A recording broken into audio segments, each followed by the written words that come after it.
गोहाना में हाँ उन्होंने निसंकोच उन्होंने अच्छा कार्य किया है अपने कार्यकाल में।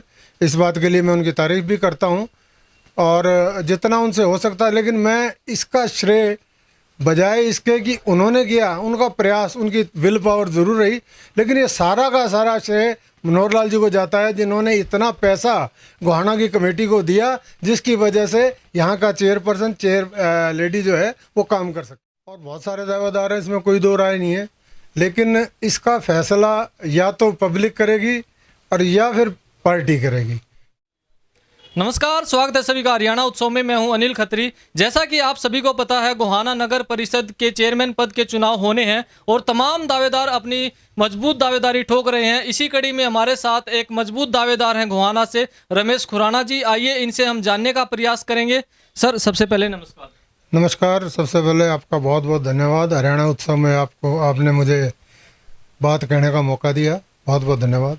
खुराना जी, जैसे कि आपको पता ही है कि गोहाना नगर परिषद के जो चुनाव हैं, चेयरमैन पद जो है वो जनरल के लिए ओपन है, तो ऐसे में बहुत सारे दावेदार हैं जो अपनी मजबूत दावेदारी पेश कर रहे हैं। आप भी एक अपनी मजबूत दावेदारी रख रहे हैं, तो क्या मानते हैं कि आप अपने आप को कहाँ देखते हैं?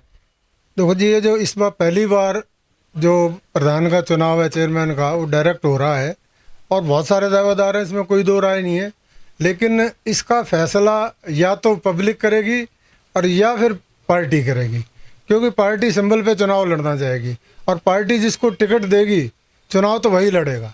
इसमें कोई शक नहीं। लोगों का स्नेह, लोगों का प्यार मुझे बहुत मिलता है, इसके लिए मैं गोहाना की जनता का बहुत बहुत आभारी हूँ। आपकी जो तैयारी है वो किस तरह से चल रही है?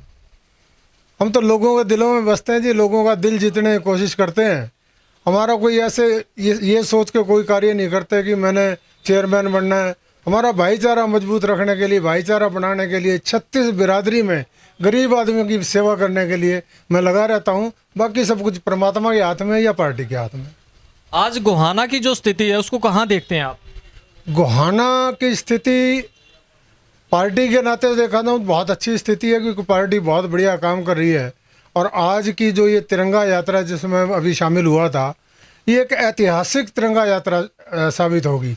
आज से पहले ऐसा कोई प्रोग्राम मैंने आज तक अपने जीवन में देखा नहीं, जिस प्रोग्राम में हर वर्ग के आदमी ने हिस्सा लिया, चाहे वो किसान हो, चाहे वो खिलाड़ी हो, चाहे वो सैनिक हो, हर जवान हो, लेडीज़ हैं।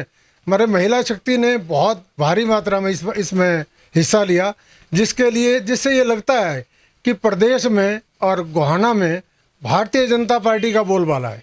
जिस तरह से पिछले 5 साल से यहाँ भाजपा की चेयरपर्सन रही हैं, क्या मानते हैं किस तरह के कार्य जो है गोहाना में हुए हैं? गोहाना में हाँ उन्होंने निसंकोच उन्होंने अच्छा कार्य किया है अपने कार्यकाल में। इस बात के लिए मैं उनकी तारीफ भी करता हूँ और जितना उनसे हो सकता है, लेकिन मैं इसका श्रेय बजाय इसके कि उन्होंने किया, उनका प्रयास, उनकी विल पावर ज़रूर रही, लेकिन ये सारा का सारा श्रेय मनोहर लाल जी को जाता है, जिन्होंने इतना पैसा गोहाना की कमेटी को दिया जिसकी वजह से यहाँ का चेयरपर्सन लेडी जो है वो काम कर सकी। क्या मानते हैं, आपका विजन गोहाना के प्रति क्या है? मैं गोहाना में अभी बहुत सारे काम हो गए हैं, लेकिन अभी बहुत कुछ होना बाकी है, जिस पे विशेष रूप से सिक्योरिटी पर्पस से कैमरे वगैरह इन पे फोकस करना और एक बाईपास की जो बहुत बड़ी समस्या, उसको सबसे पहले दूर करना बहुत ज़रूरी है। अगर मुझे पार्टी मौका देगी तो मैं इन दोनों चीज़ों को सबसे पहले करवाऊँगा। हम देख रहे हैं कि कई जो कड़ी हैं उनके हिसाब से एक मजबूती जो है आपकी वो बढ़ जाती है गोहाना शहर में, जो है चुनाव को लेकर भी और पार्टी की तरफ से भी अगर आपको मौका मिलता है तो ऐसा क्यों है कि आप जो है कई दावेदारों में जब हम नज़र घुमाते हैं तो आपकी जो मजबूती है वो अलग से दिखाई देती है? मेरा तो क्योंकि भाईचारा है जी, मैं किसी विशेष वर्ग से ना विरोध रखता हूँ ना प्यार रखता हूँ। 36 जाति से प्यार करता हूँ, 36 जाति के लोगों के लिए काम करना चाहता हूँ और इसी वजह से लोग मुझे उस नज़र से देखते हैं। चलिए, तो अगर आपको यहाँ से मौका मिलता पार्टी की तरफ से और बन जाते हैं तो कोई पहला काम जो आपके माइंड में होगी, सबसे पहला काम ये करना? सबसे पहला काम मैं इस शहर में सिक्योरिटी पर्पज़ से जगह जगह पे कैमरे लगवाऊँगा। सबसे पहला काम मेरा ये होगा। उसके बाद बाईपास के लिए दूसरा प्रयास मुझे बाईपास के लिए रहेगा।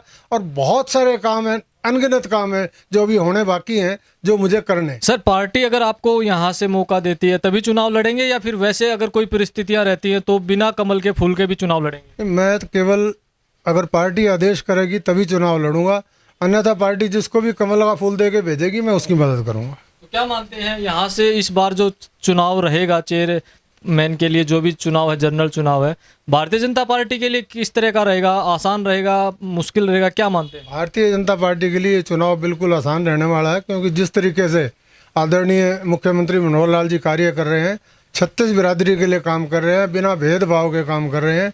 इस वजह से लोग भारतीय जनता पार्टी को चाहते हैं और भारतीय जनता पार्टी का कैंडिडेट यहाँ से जीतेगा। स्वतंत्रता दिवस के लिए हमारे गोहाना की जनता के लिए, तमाम प्रदेशवासियों के लिए क्या संदेश देंगे? आज की तिरंगा यात्रा ही इस पूरे प्रदेश की जनता के लिए एक संदेश है कि हम आज जो खुली हवा में सांस ले रहे हैं, उन शहीदों की वजह से, जिसकी वजह से हमें आज़ादी मिली, मैं उन सबको नमन करता हूँ। जय हिंद, जय भारत।